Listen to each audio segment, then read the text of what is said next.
You're listening to the Beyond Measurements and Image podcast, where we build healthier lifestyles, elevate your well-being, and transform lives. Welcome to BMI. I'm your host, Dr. Drew Crawford. I'm a board-certified gastroenterologist and obesity medicine specialist. Thank you for joining me today on the Beyond Measurements and Image podcast. Real sustainable health starts with truth, not trends. Not shortcuts, not quick hacks, but true and honest conversations with yourself about what your body actually needs to heal. In today's episode, I'm joined by a returning guest whose story is a powerful reminder of that truth. After battling addiction and facing the overwhelming task of rebuilding his life, he found something unexpected. The key to feeling normal again wasn't just formal programs, tailored exercises, or strict structure. It was nutrition. Getting intentional with food helped him reclaim his physical health, his mental clarity, and a sense of control that had been missing for years. If you've ever felt like you were starting over or searching for a way to feel whole again, this conversation is for you. Let's get into it. Today, we're joined again with Dr. Britt Morris. If you haven't listened to episode 15, I highly recommend you go back and listen to it. Britt goes through his journey of health and wellness and his descent into severe addiction and the recovery process that is a part of his daily life now. Today, we're going to talk to him not so much about his life story, but rather his actual physical fitness journey post-addiction. Britt, thanks for joining us today. Thank you, Drew. Glad to be here. Our last podcast was fantastic, and I really appreciate you being as open and honest. I think a lot of people have a lot to gain from listening to that, so thank you for that. On your last podcast, we discussed your story, and in essence, you finally hit the peak of your medical training, and you were out practicing as a physician. And you also really, it sounded like, kind of began to start to do the things that you enjoyed, and they just happened to be related to physical fitness. And then the walls come crashing down, and you had this descent into addiction, and then you've gone through the recovery process as outlined in your last podcast. So now you're 28 months sober. Is that right? That's correct. So 28 months sober. I've known you for 30 years. Eyeballing you, you look to be in as good a physical shape as I ever remember, including when we were in our 20s. You've managed to get yourself into this current condition, this physical shape, despite a years-long battle with addiction, capped off with an amputation of one of your legs and a diagnosis of type 1 diabetes. All of us have our demons and all of us have things to overcome. One could argue maybe you have more to overcome, but it doesn't matter. It's not a contest of who has more to overcome. But what's important is just hearing the story of what you've done to make yourself healthier and fit as you are today. Today, let's just talk about your fitness journey.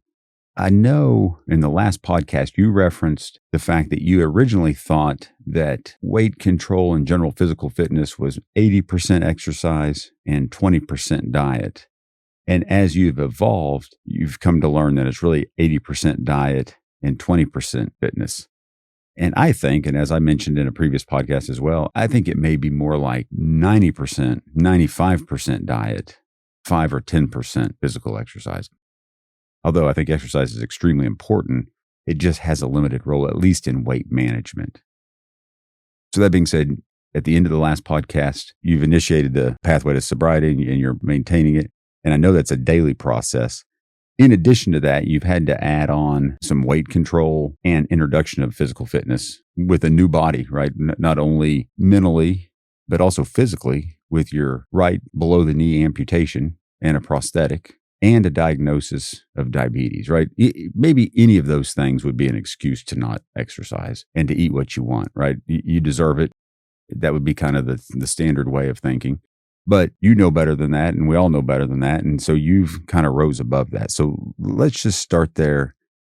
When you started this physical fitness journey, did you start it initially with exercise or did you start it with diet? Drew, I started this journey with predominantly and primarily diet. At that point, I had my right leg amputated. I was getting sized and fitted for my first prosthetic. I was limited from a physical standpoint of being able to do any type of significant exercise. I really didn't have a whole lot of choice, but I had to start it with diet. Really what I had to start with was just learning to take care of myself again. As those in the audience that know about addiction, there's often a lot of self-neglect that goes along with that disease process. And so for years, I had abused my body with unhealthy living, unhealthy lifestyle choices, unhealthy dietary choices, and a steady diet of drugs and alcohol. In sobriety, which began for me in February of 2023, I had to learn how to manage myself, manage my appetites, not only for drugs and alcohol, but also for food. That was another challenge to overcome. You said it correctly. I mean, it was another hurdle for me to overcome. And it started with learning to take care of myself. Even though my background is in medicine, and at one point I was a physician, I really didn't know how to take care of myself. And so I had to start with the basics. I knew that I was a type 1 diabetic, and I knew that had many healthcare consequences, one of which was a lower leg amputation. But what I didn't know was how to manage that process. I should have known how to do it. I was taught in medical school at some point in the past how to do that, but I no longer knew how to do it. Over the years, you managed a lot of patients with diabetes. Absolutely. Right. And managed them well. So you didn't know how to apply it to your life. You didn't know how to implement the scientific knowledge that you had into your daily lifestyle. You knew how to recite it to a patient, to prescribe it to a patient, to maybe even chastise a patient if they didn't get it right, but you didn't know how to implement it in your own life, which I think that's key because you said earlier, physicians are kind of put on a pedestal inappropriately. And although it's much appreciated, it's not necessarily particularly well deserved. Physicians, and I think nurses and a lot of people in healthcare tend to be poor patients because they don't implement that. But I thought it was interesting. You said at the beginning of your recovery, basically you were how'd you describe that? A former junkie and alcoholic that was no longer a physician. But I think that's great knowledge, right? Because that just gives you insight as to where you stood. So yeah.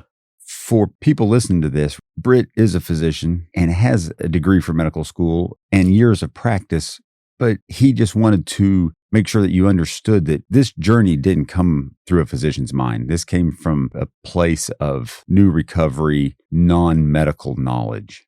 That's important because presumably the majority of people listening to this aren't physicians and are coming from that angle and maybe even with a better approach than what Britt approached it with.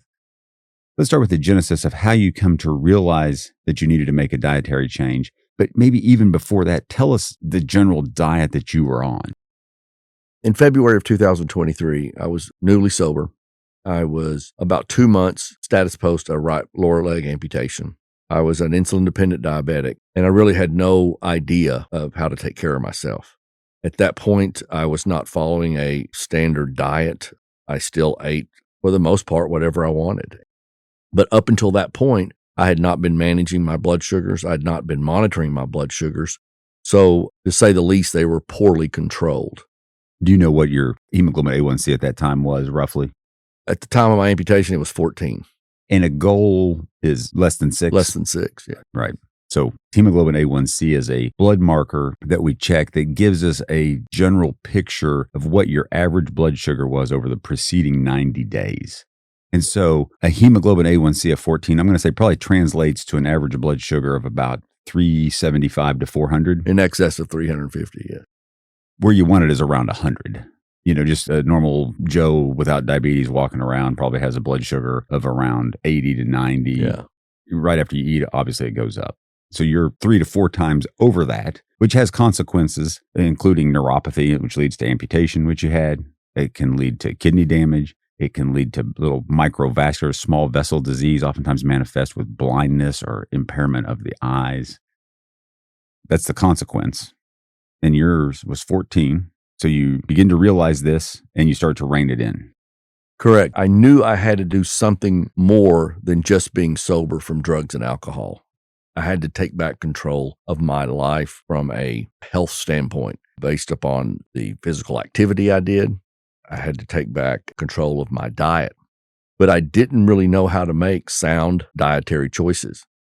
So the one thing I knew to do was I knew that I needed to take my medications as they had been prescribed by my doctor, which I had been negligent in doing over the last several years. The main medicine I'm talking about here is my insulin. In the early days of this journey, I didn't really do a lot with my diet. but I did start obsessively monitoring my blood sugar, and I started taking my insulin. Oftentimes, the mistake we make is that we get caught up managing our blood sugar values with a specific dose of insulin. That's its intended purpose, but really what we should be doing is managing that blood sugar number with our dietary choices and then supplementing that with insulin. Did your physicians or dietitians or anybody in just the regular healthcare industry ever suggest that dietary modification was the primary component and insulin or medication was secondary, or was it always just sort of preached that you need the insulin to manage your blood sugar? The predominant message was using the insulin to manage and ultimately micromanage your blood sugar. There were always comments like eat a healthy diet, eat a diet that's low in sugar. There was not a lot of specific information given.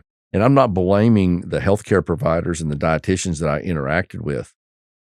This goes beyond that because this was how we were trained in medical school. Right. Not a lot of emphasis on nutrition and the components of our diet. Right. I had all of this background and training, but I didn't have some of the fundamental knowledge of how to manage a diet on a day-to-day basis. I was almost starting fresh with trying to get my life back and trying to get my health and wellness back, but I didn't really know how to go about doing that. The one thing I knew to do was to manage my blood sugar. But what I didn't know how to do, or I wasn't willing to do at the time, was to manage my diet to appropriately lower my blood sugar.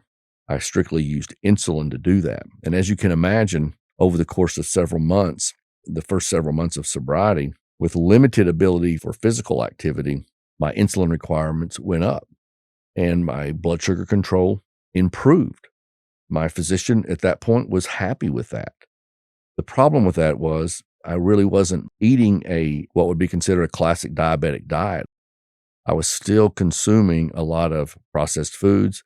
I was still consuming a lot of foods that were high in sugar, but I was manipulating my blood sugar levels with insulin. My insulin dose doubled over the course of the first several months.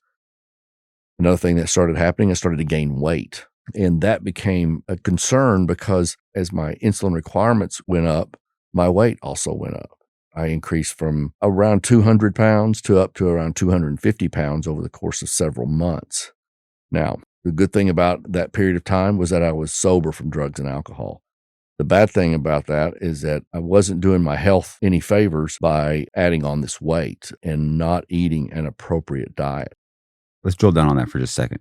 Hold your thought right there. Okay. So you went on insulin and your weight went up. Uh-huh. So biochemically, and audience, just stick with me and just listen to this for just a second. It's a little complex, but just follow. I'll try to explain as best I can. But when we eat, our blood sugar goes up, and in response, the beta cells of our pancreas secrete insulin, which then that insulin brings our blood sugar down. It drives the sugar into the cells, and that's how it helps to bring it down. But insulin also inhibits the breakdown of fat. So there's a process called lipolysis, which is the breakdown of fat, and there's a process called lipogenesis, which is the storage of fat. When we eat, if we eat excess calories, our primal body, the way that nature has designed us, is that we take those excess calories, we break down the carbohydrates and we use those for the immediate energy, but those excess calories are then broke down and stored as fat. And that's lipogenesis. Genesis meaning the formation of lipo, meaning fat. Lipogenesis. So insulin promotes lipogenesis. It promotes the production of fat. The excess calories that we eat is stored as fat under the direction of insulin. Likewise, the breakdown of fat, if you go out and run, we've talked in a previous episode, say you go out and run for 2 or 3 hours in, say, zone 2, you begin to break down fat and use that as energy. That's called lipolysis. Elevated insulin levels promote the production and storage of fat, and they absolutely inhibit the breakdown of fat. So Britt is on the right track here. He's sober. That's step number 1. And he's managing his blood sugar. He's just eating whatever he wants to and then managing that number. That's not the perfect way to do it, but that's a good way to start. If that's where you're at, that's perfect. But just recognize that if you're taking insulin, if you're an insulin dependent diabetic, whether it's type 1 or an insulin requiring diabetic type 2, when you take insulin, you're promoting fat production and you're inhibiting your ability to decrease it. So it's not uncommon that we put patients on insulin and their weight goes up. And consequently, their physician's also saying you have to lose weight. You got to get this weight off. If you get this weight off, your diabetes might go away if you're type 2. So we tell them, lose weight. And by the way, here's some insulin to help you manage your blood sugar. Well, those two things work against one another. Britt's story of I'm taking insulin and I'm managing my blood sugar, which is good in terms of neuropathy, blindness, kidney disease, all the complications of diabetes, right? That is good. But recognize that if you can get this dietary component that Britt's going to explain to us, you're so much better off because the dietary component helps manage your weight as well. And insulin inhibits the breakdown of fat and promotes the storage of fat. That's well said, Drew. And those are processes, again, with my background, I should have known, but I didn't know. So I didn't really know what was happening.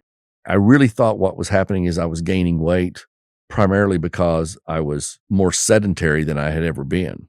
I was learning to live with a prosthetic. I could walk, but I had limited abilities to do any type of significant or strenuous cardiovascular exercises. So as the months went on and my weight went up, I became more and more concerned about, what this process is. And you did a good job of explaining how insulin acts as essentially a very anabolic hormone in our body. And if I had known that at some point in my past, I was not able to apply that to myself very well. But again, it wasn't all bad. I was sober and I was maintaining that. I was working a program of recovery, but I was still trying to reattain some health and wellness and some physical fitness. So really at this point, I had to kind of roll up my sleeves and start looking for what the solution was. I knew that the diet I was eating was not ideal for diabetes. So I had increased my insulin dose up to around 80 units a day of an intermediate acting insulin. To give you a frame of reference, a person's basal insulin production from a healthy pancreas or from the healthy beta cells is somewhere around 35, 40 units a day. So I was taking twice that amount to manage my blood sugars. As I started to read and consume information regarding my type 1 diabetic diagnosis, as well as diets that would be suited to more appropriately manage that, I started to discover these things that the amount of insulin I was taking was about twice what a normal functioning pancreas would be producing. So I had to figure out a way to bring down my insulin requirements and still appropriately manage that blood sugar number. As I started to read and learn about how different foods affected that number, I started to gain some clarity as to how drastically my diet influenced that number. And so one of the first things I did is early in the recovery process, as I said earlier, I started to monitor and manage my sugar more aggressively, which is to say that I started to monitor and manage it because I didn't do it at all before. I was using a standard glucose monitor, checking my blood sugar anywhere from 6 to 8 times daily.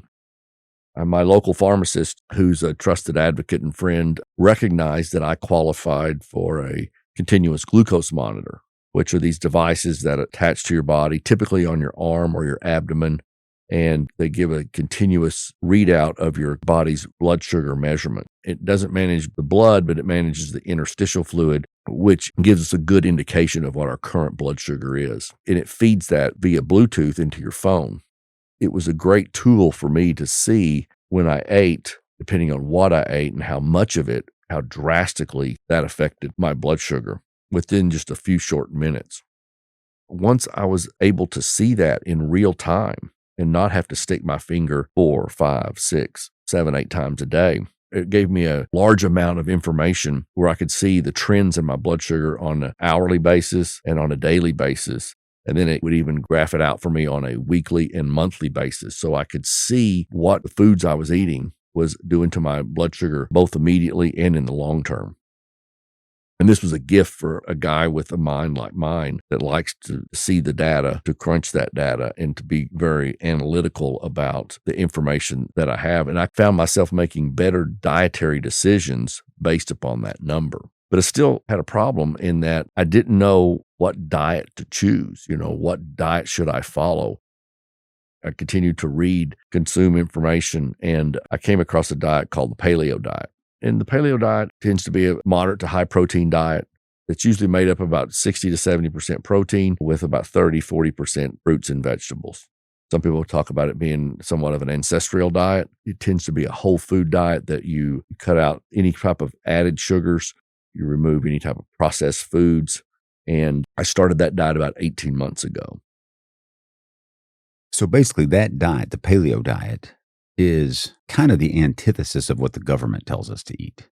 The government tells us to eat a diet with 6 to 11 servings of carbohydrates, and then protein, and then fats, and then sweets, right on the pyramid. The paleo just sort of inverts that.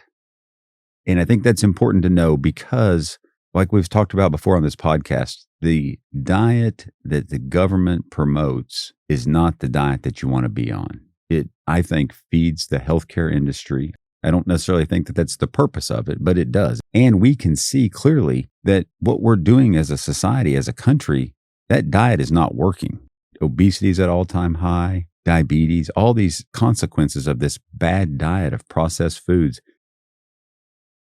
You, with the aid of this blood glucose monitor, you get real-time information showing that if you eat a bag of Doritos, this is the effect on your blood sugar. And if you eat a chicken breast, this is the effect on your blood sugar. So you have that real-time epiphany that most people don't have, right? Most people aren't diabetic, so they don't have that.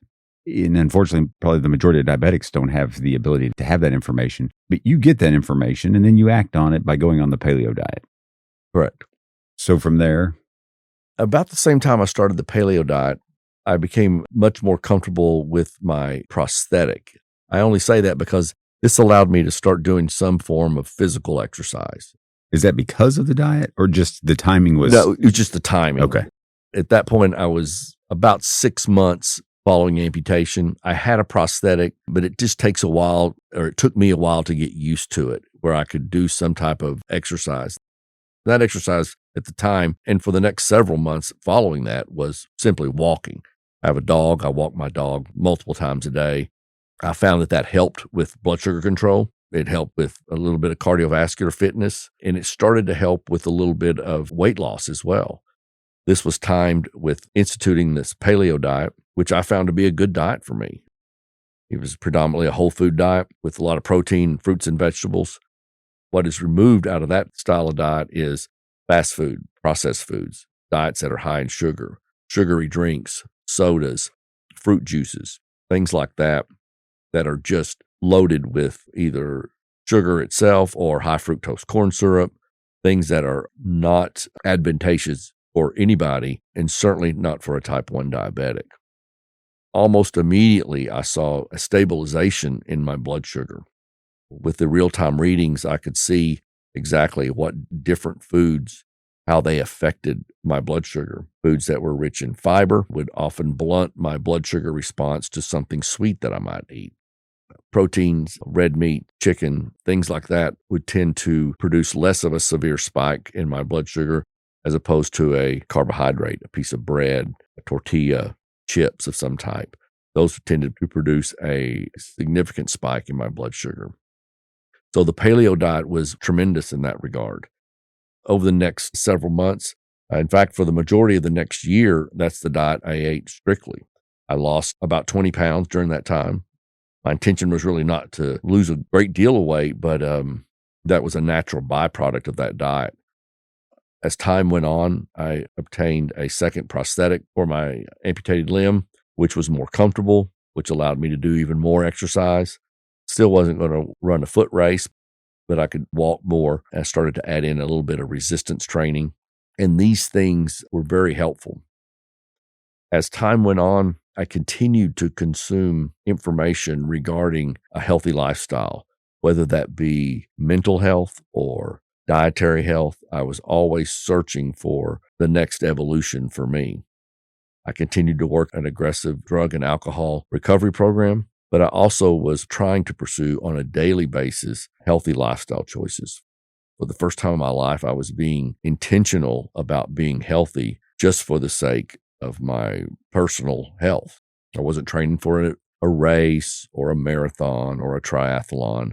I was just trying to improve my health and wellness. It was working. After about a year on the paleo diet, I started to read about other types of diets that may be even more advantageous for blood sugar control. At that point, I was still requiring around 80 units of insulin a day, and I was really hoping to lower those requirements. And so I started looking into diets such as ketogenic diets. A type of that is the carnivore diet, which is a high protein, high fat diet that's virtually devoid of carbohydrates. You know, as a physician, we're taught diets that are high in saturated fat or high in red meat tend to be unhealthy. It's something that's ingrained in us early in medical school. Some of the very limited nutritional information that we get is that information. And so as I read about ketogenic style diets, I started to learn that maybe this narrative isn't completely true. My medical background told me that this wouldn't work. That previous knowledge base told me that this would be a process where I might make myself less healthy, and my goal here was to be more healthy. And so that was a concern. I spent a few months reading different textbooks, consuming different information from various different podcasts to try and gain a background of knowledge in regard to this diet and in regard to what's recently being published and what's recently being discussed. Keep in mind, I went to medical school in the early 90s. And so clearly over the past 10 years, for sure, thoughts regarding this style of diet drastically changed. And one of the things that seemed clear in reading about a carnivore style diet was that for a type 2 diabetic would be essentially a cure. It would alleviate the need for insulin or hypoglycemic agents. However, being a type 1 diabetic, that's less well addressed in the literature. It certainly seemed to me that I could derive that it would drastically lower my insulin requirements and that it would lower a process called insulin resistance, which I think was part of the problem I'd been struggling against over the last couple of years. With that in mind, about 7 months ago, I started a new diet, and that was the carnivore style diet. That's predominantly an animal protein diet. Eggs are typically allowed, depending on what version of that diet you choose to pursue. Saturated fats are allowed, but it's a diet that's largely devoid of fruits and vegetables and thus largely devoid of any type of carbohydrates. Certainly no added sugars. For a guy whose background is in medicine, this was somewhat of a radical change of thinking. So you went on this very high protein, high fat diet, essentially no carbohydrate diet or very low. What were the consequences? What was that continuous blood glucose monitor? When you did that, what were the numbers that you were seeing? My blood sugars at the time when I went on it were fairly well controlled. My hemoglobin A1C was well under 7. But one of the things that I struggled with was variations in my blood sugar. When I was eating a paleo style diet, there's still a fair amount of carbohydrates in that diet that come from the fruits and vegetables that I was eating. And that would cause spikes in my blood sugar and then subsequent valleys in that blood sugar. So I would get this graph that was somewhat variable that sometimes made exercise and daily activities somewhat challenging. So let's talk about that for a second. So when you eat carbohydrates, they're broken down relatively quickly in the stomach and then processed in the small bowel. And what they do is they elevate your blood sugar quite rapidly. So a simple carbohydrate just means it's not complex, so it's not bound with any kind of fiber. So let's just say you're kind of hungry. You have this sense that you need something to eat. And let's just say you go grab a Coke or you grab a cookie. You grab something that's just a simple sugar. You eat it, your blood sugar goes up, your insulin goes up. Your insulin is there to bring that blood sugar down. And so then when it brings it down quickly. And when it brings it down, your brain reads that as the fact that you're hungry. And again, remember, we're primal beings, right? We are just sort of animals. Our mammalian brain just tells us, oh, the blood sugar is getting low, right? It's getting low because you just had a big spike of blood sugar. It went up, your insulin fired, and it's bringing it down. And as it's coming down pretty quickly because the insulin's working. And then that's telling your brain, hey, your blood sugar's getting low. the way that manifests to the person is that you're hungry. So then you go eat again. So it's this cycle. You have these ebbs and flows. You have these spikes in your blood sugar, and then it comes crashing down, and then you're hungry and you do it again. You eat and it goes up again and it goes up and down. So that's what Britt's talking about. Now, a complex carbohydrate is bound with fiber. So like fruits and vegetables are complex carbohydrates, and the fiber slows the emptying of the food out of the stomach. And so then it kind of dribbles into the small bowel where it's broken down a little bit more. So that blood sugar goes up, but it doesn't go up as quickly as with a simple carbohydrate. And the process is a little bit attenuated. It's a little bit slower, but the same process happens. And then if you eat protein, it's very different. You eat protein and it does a few things. One, it takes longer for the stomach to kind of metabolize that and turn that into a liquid that can be dealt with in the small bowel. You eat protein, steaks, chicken, fish, etc. You get a sense of being full quicker. So that in and of itself slows your eating down. But then it rolls out into the small bowel slower, and you don't have all these carbohydrates. So your blood sugar doesn't go nearly as high. Your insulin levels don't go nearly as high. And then as that dietary component is managed, the blood sugars go back down in a more predictable pattern. So you don't have that crash. So you don't have the feeling that you need to turn around and eat so quickly.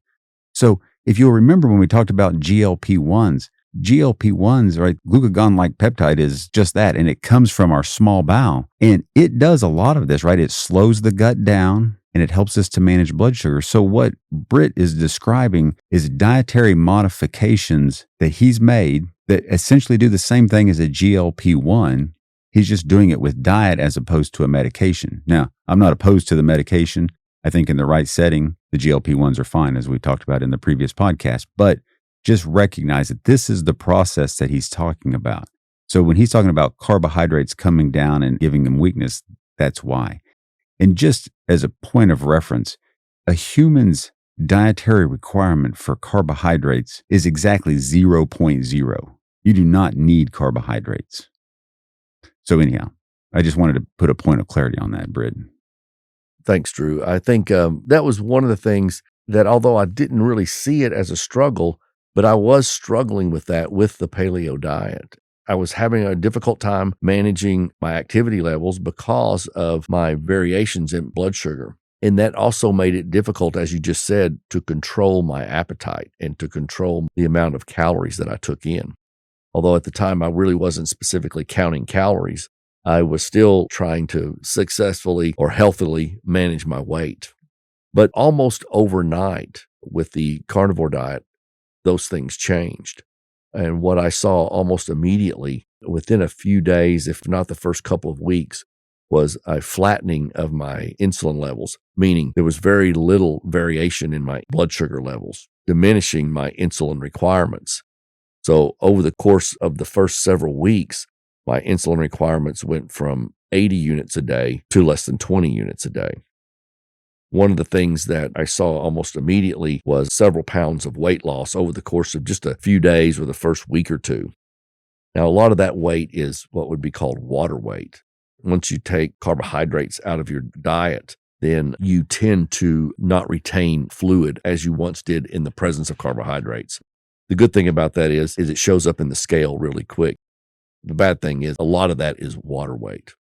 So a protein-based diet or the carnivore style diet, I saw almost immediate improvement.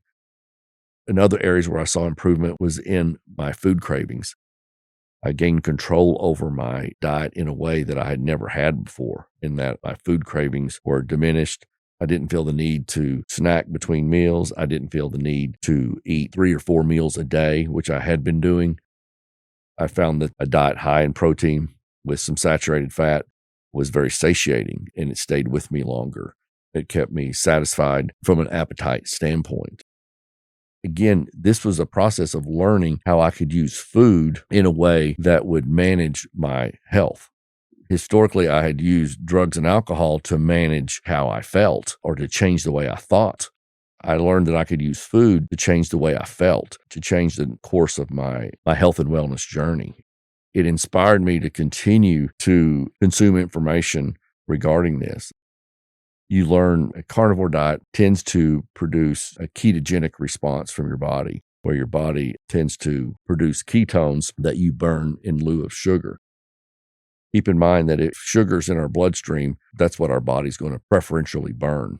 But if you take it out of the bloodstream, then, as Drew said earlier, you can increase the process of lipolysis or the breakdown of fat, and your body can run on ketones.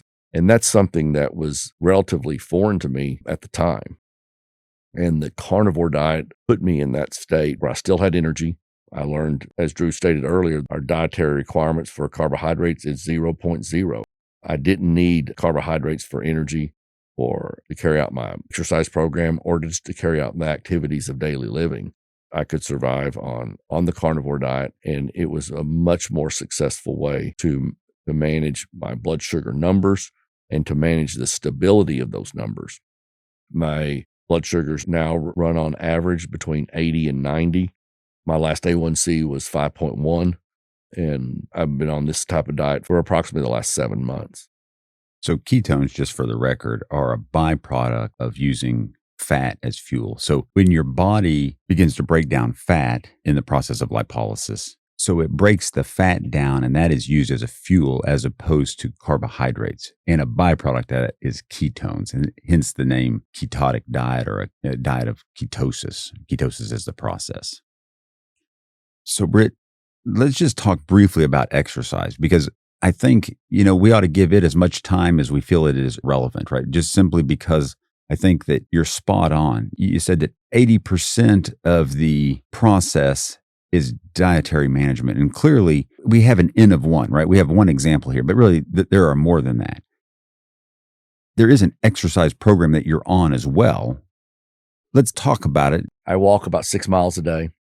I have a couple of dogs. They're my walking partners unwittingly. And so we start that process at about 5 a.m. every morning, and we continue it throughout the day. I walk one dog at a time, so having 2 dogs gives me about twice as much walking. We walk at a moderate pace. It's a little bit more than a leisurely pace, but nonetheless, we tend to get in close to 6 miles a day. That has been the bulk of my exercise program.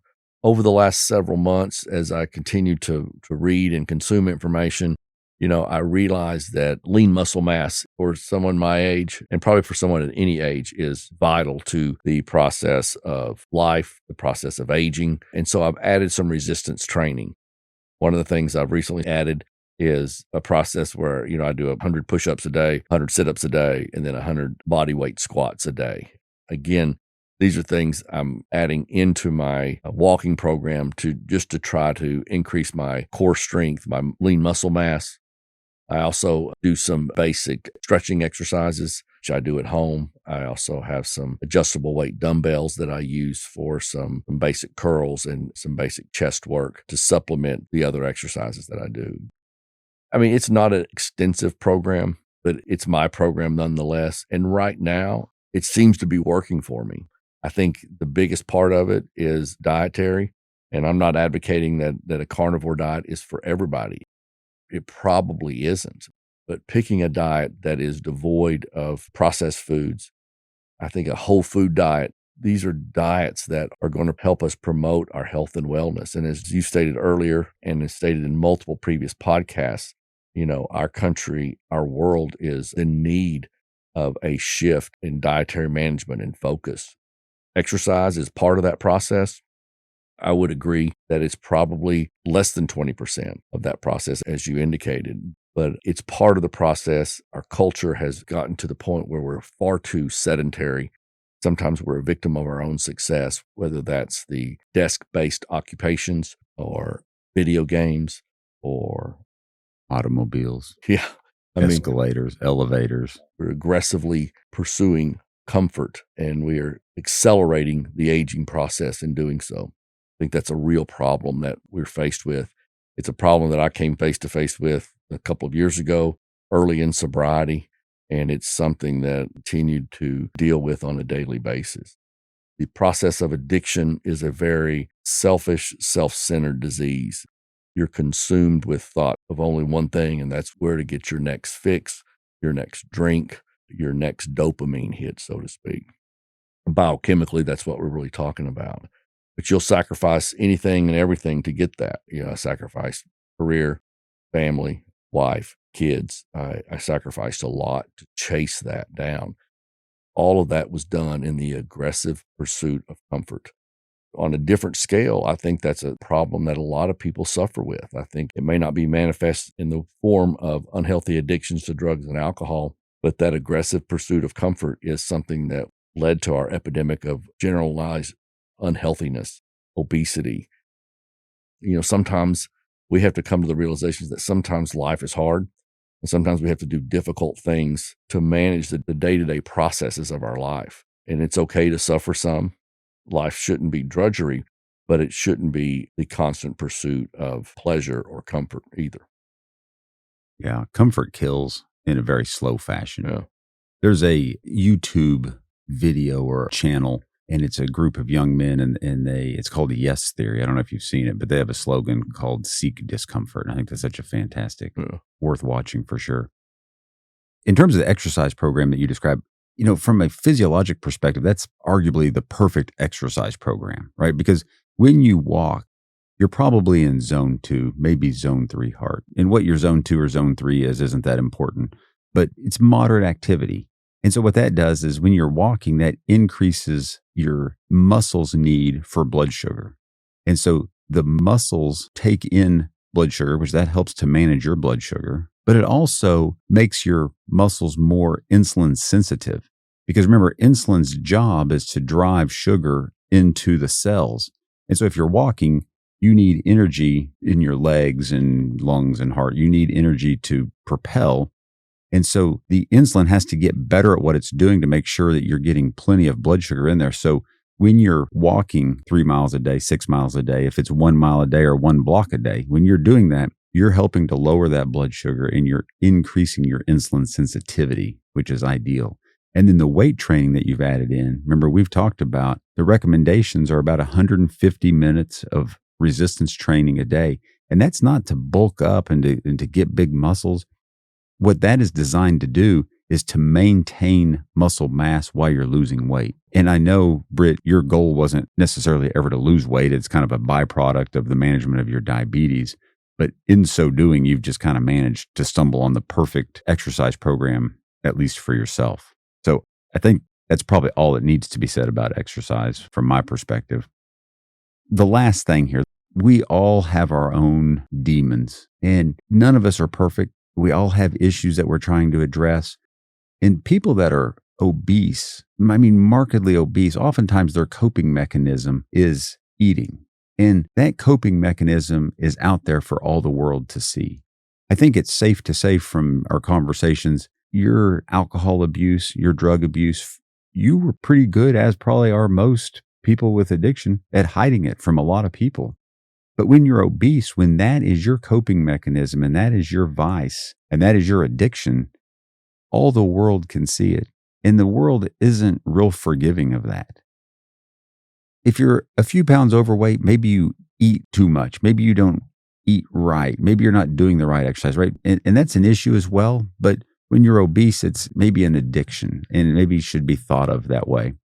But we all have a fantastic example here with Britt. He's overcome so much, not only from an addiction perspective, but sort of alongside of that, as he's in the process of sobering up, the doctors come in and chop off his leg and tell him he's a diabetic and then dump him off in his house where he lives alone. And he's managed to find his way through this. So we all have problems, but man, just put yourself in that situation and think about how overwhelming that would be. We don't want to compare problems because everybody's problems are the only problems that matter. But just keep Britt in mind when you're struggling through these things. And just recognize that as he's fighting that primal desire to go get drunk, he's also trying to figure out a way to manage his blood sugar. And in doing it, I love the process he describes, right? He starts by managing the number, and then he starts making dietary modifications. So I don't want anybody that's listening to this to think like, oh my God, I got to jump on the carnivore diet and I can't have any sugar and I've got to, walk 6 miles a day. It's an evolution.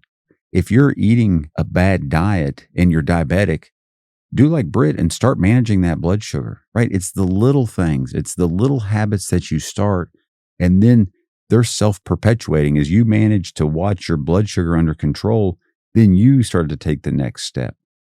Although Britt's come a long way over all these months, I think it's just a great example for the world to see. And I just love the opportunity to shine a spotlight on it. But what I'd like now, if you wouldn't mind, just give people a little bit of motivation from your perspective as to what they can do to start it, and just maybe 2 or 3 simple steps, and we can conclude from there. I think one of the things when we're mired in addiction, whether that be to food or drugs and alcohol, is we kind of live in the process of guilt and shame. And when you get stuck in that rut of guilt, shame, self-loathing, you want to make a change, but you don't know how to make a change. And that was something that I struggled with for years. I wanted to do better. I'd forgotten how to do better. So one of the things I'd like to say is that I always was looking for the perfect opportunity of when to start, to try to resolve my processes, or to try and do better, or to try to do, as we say in recovery, to do the next right thing. There is no perfect time to start. There is no magical moment where all the stars are going to align, and that's going to tell you when to start this process of healing, your journey to recovery. That time to start is now. You can't wait for that perfect golden moment in the future. I would start with the little things, the things that you can control. You can't control what somebody else is doing. You can't control what somebody else is saying, and you can't control what others think. In fact, a good way to look at that is what other people think about you is none of your business.